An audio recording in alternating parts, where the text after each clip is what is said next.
What's up you guys, it's me Arjay and I'm back again for another vlog. And for today's video ay share ko sa inyo yung mga vlog contents and ideas na maaaring makatulong sa inyo at sa akin para mag-grow ang ating YouTube channel as well as makagain ng subscribers and then ng views. Kasi yan talaga yung purpose natin or yung goal natin na makagain ng subscribers at ng views bilang isang small YouTuber. So itong vlog na ito ay biglaan nga rin kasi wala na rin akong ma-upload sa aking YouTube channel. Kaya I decided na gawin na rin ito para nakapag-upload na ako sa aking channel, nakatulong pa ako sa inyo. So yung mga sasabihin ko sa inyo ay based on my research lang at naisipan ko rin lang na maaari itong i-content para makagain ka ng viewers and then ng subscribers. So kung bago ka pa lang sa channel ko, huwag mong kalimutang mag-like, share, subscribe, and hit the notification bell button para naman mag-updated ka sa mga video na upload ko dito sa aking YouTube channel. So yung ilan sa mga sasabihin ko sa inyo ay explain ko para mas maunawaan nyo pa at yung ilan naman ay sasabihin ko na lang kasi alam ko naman na ano na kayo doon, yung alam nyo na kung paano gawin yon. So ang una natin ang unang vlog content or ideas na sasabihin ko ay get to know me. So yung get to know me, yun talaga yung vlog content na ina-upload ng mga nagsisimula pa lang sa YouTube para ipakilala yung kanilang sarili at makilala sila ng mga viewers nila.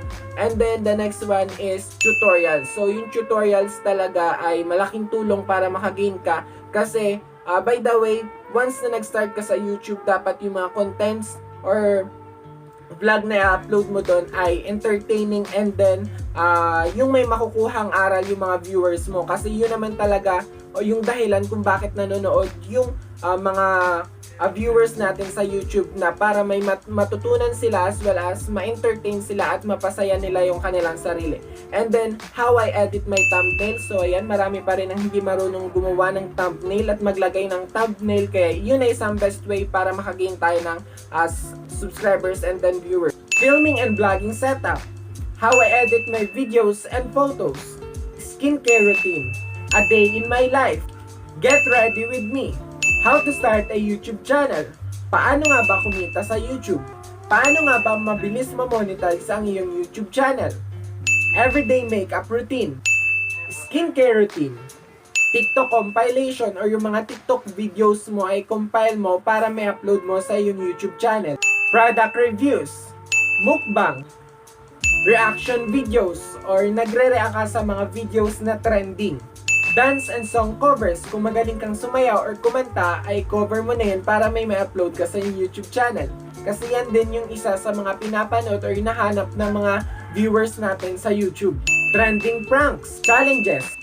Paano dumami ang subscribers and viewers mo sa YouTube? What's in the box? Room tour. What's on my phone? Outfit ideas. Lightroom tutorials. PixArt tutorials. 7-second challenge. Inspirational songs, life hacks, whisper challenge, try not to laugh, lie detector, jojowain o totropahin, unboxing. So yung pag-unbox mo ng mga packages or ng mga parcel na nanggaling sa Shopee or sa Lazada. College tips.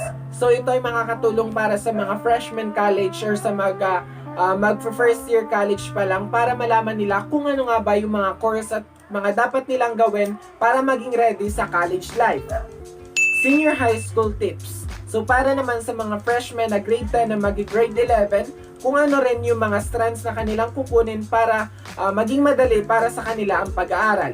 Q&A. Shopee and Lazada hauls. And then for the last one is truth and dare. So yan ay ilan lamang sa mga vlog content ideas na maaaring makatulong sa inyo at sa akin para mag-grow ang ating YouTube channel as well as makagain ng subscribers and ng mga viewers. So I hope na kayo ay may natutunan ulit sa ating panibagong sharing.